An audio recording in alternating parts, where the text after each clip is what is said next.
morning students. How are you? Today's topic is three-tier judicial machinery. बेटा three-tyre judicial machinery हमारा topic चल रहा है। पीछे वाले टॉपिक में बेटा हमने स्टेट कमीशन किया था। अब वाले टॉपिक में हम स्टार्ट करने जा रहे हैं नेशनल कमीशन। बेटा थ्री-टायर जुडिशियल मशीनरी आप सबको पता है बेटा, गवर्नमेंट जो है थ्री-टायर जुडिशियल मशीनरी के रूप में यहाँ पर रोल प्ले करती है।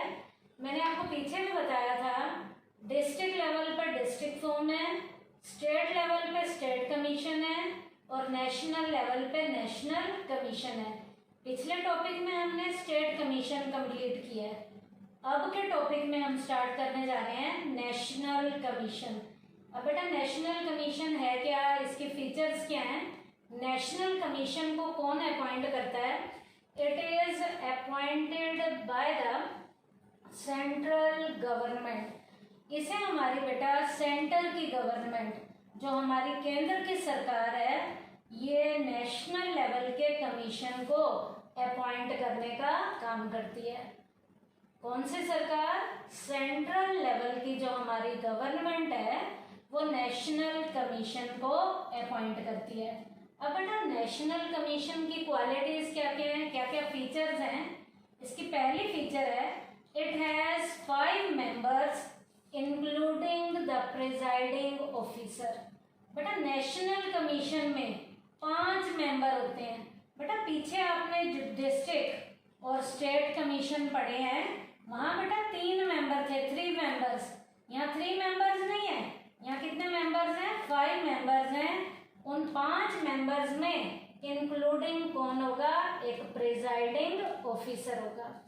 1 lady member is a must. In 5 member में एक तो प्रिजाइडिंग ऑफिसर है और एक लेडी मेंबर का होना कंपल्सरी है। एक लेडी मेंबर का होना कंपल्सरी है। They are appointed by the central government. अब बेटा इन्हें अपॉइंट कौन करता है? सेंट्रल की गवर्नमेंट, केंद्र जो सरकार है, वो इन्हें अपॉइंट करने का काम करती है। Only that person is eligible to become the presiding officer who possesses the qualification equivalent to the qualification of the judge of the Supreme Court। बेटा यहाँ पर जो 5 मेंबर में एक मेंबर प्रिजाइडिंग ऑफिसर था, उस प्रिजाइडिंग ऑफिसर की qualification supreme court का जो जज होगा, उस सुप्रीम कोर्ट के जज की क्वालिफिकेशन के इक्वलेंट इस प्रिजाइडिंग ऑफिसर की क्वालिफिकेशन होना जरूरी है। तो फिर से सुन लीजिए बेटा, प्रिजाइडिंग ऑफिसर की क्वालिफिकेशन सुप्रीम कोर्ट के जज की क्वालिफिकेशन के इक्वलेंट होनी चाहिए।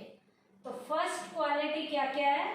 5 मेंबर्स हैं, एक प्रिजाइडिंग ऑफिसर होगा, एक लेडी मेंबर का होना जरूरी है। इन्हें अपॉइंट करने का काम सेंट्रल गवर्नमेंट करती है और प्रिजाइडिंग ऑफिसर की क्वालिफिकेशन सुप्रीम कोर्ट के जज की क्वालिफिकेशन के इक्वलेंट होगी। सेकंड बेटा नेशनल कमीशन की फीचर क्या है? It has the jurisdiction to hear complaints involving a sum exceeding ₹1 crore. National commission में कंप्लेंट जो सुनी जाएंगी वो कंप्लेंट 1 करोड़ से ज्यादा रुपए की होगी। 1 करोड़ रुपए से ज्यादा की जो कंप्लेंट होंगी उनकी सुनवाई नेशनल लेवल के कमीशन में होती है। तो नेशनल कमीशन जो केसेस लेगा वो केसेस 1 करोड़ रुपए से ऊपर की कंप्लेंट के केस होंगे। Third, once the complaint is admitted, notice is sent to the opposite party, एक बार जब कंप्लेंट को एडमिट कर दिया जाता है, कंप्लेंट दाखिल कर दी जाती है, तो ऑपोजिट पार्टी जो है उसे नोटिस भेजा जाता है। क्या? कंप्लेंट एक बार जब एडमिट कर ली जाती है तो ऑपोजिट पार्टी को नोटिस भेजा जाता है। उसके बाद fourth, like the state commission, national commission can also issue one or more directives to the accused party. State commission की तरह नेशनल कमीशन में भी यदि बेटा साबित हो जाता है कि प्रोडक्ट में कोई कमी पेशी है, टेस्टिंग के दौरान पाया जाता है कि प्रोडक्ट में कोई कमी पेशी है, तो एक्यूज्ड पार्टी को एक या एक से ज़्यादा डायरेक्टिव्स इशू किए जाते हैं। वो एक या एक से ज़्यादा जो डायरेक्टिव्स एक्यूज्ड पार्टी को इशू किए जाते हैं वो सेम होंगे। क्या? यदि प्रोडक्ट का डिफेक्ट दूर करना है तो प्रोडक्ट का डिफेक्ट दूर किया जाता है, उस डिफेक्टिव प्रोडक्ट की जगह एक नया प्रोडक्ट रिप्लेस करके देना है तो रिप्लेस करके दिया जाता है। यदि कोई अपना पैसा रिफंड मांग रहा है, वापस मांग रहा है, तो प्राइस रिफंड भी किया जाता है। और यदि कहा जाता है कंपनसेशन दिया जाए तो टाइमली कंज्यूमर को यहाँ कंपनसेशन दिया जाता है। तो स्टेट कमीशन की तरह नेशनल कमीशन में भी यदि पता चल जाता है कि कंज्यूमर का एक्सप्लॉयटेशन हुआ है तो एक या एक से ज़्यादा डायरेक्टिव्स एक्यूज्ड पार्टी को इशू किए जाते हैं। वो क्या क्या होंगे?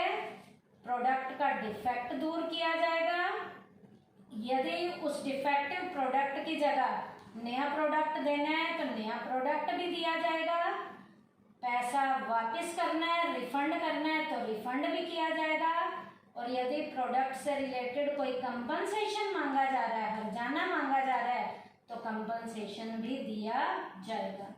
उसके बाद fifth point, if any party is not satisfied with the decision of the national commission, बेटा यदि कोई पार्टी यहाँ पर नेशनल कमीशन के डिसीजन से सेटिस्फाई नहीं है, it can file an appeal with the supreme court with in 30 days.